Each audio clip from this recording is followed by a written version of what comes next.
třetím místě a bronzové medaile získal Polska Kamil Kaminský a Piotr Štěpačský.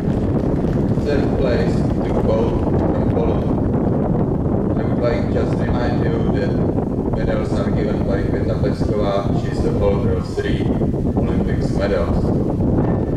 Takže děkujeme Květě Peckové a potlesk, prosím a gratulaci 3 nejlepším dvojkám bez korbinenka dorostenců.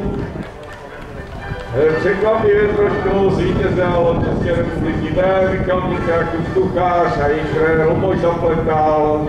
A velikou radost o olomouční veslaři a v druhém místě sníkoždí veslaři Tomáš Lečka a Martiny Nejedlo. Tak ještě jednou děkujeme, je pochod a budeme se vydat do jezdu 4 párových. Thank you and congratulations. Dorostenek, kde Česká republika A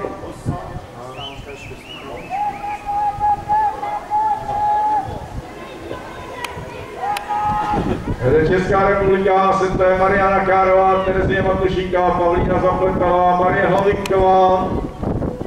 Na druhém místě se zatím drží loď Maďarska na trati číslo 1 a na třetím místě loď České republiky B se to Jana Hranická, Jana Vínková, Barbara Loperová, Zuzana Valsová.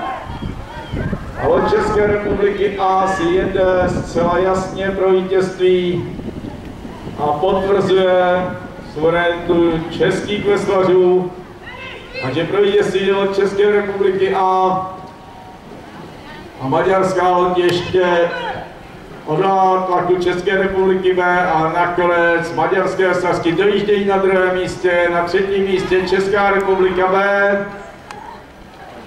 a na čtvrtém místě dojede loď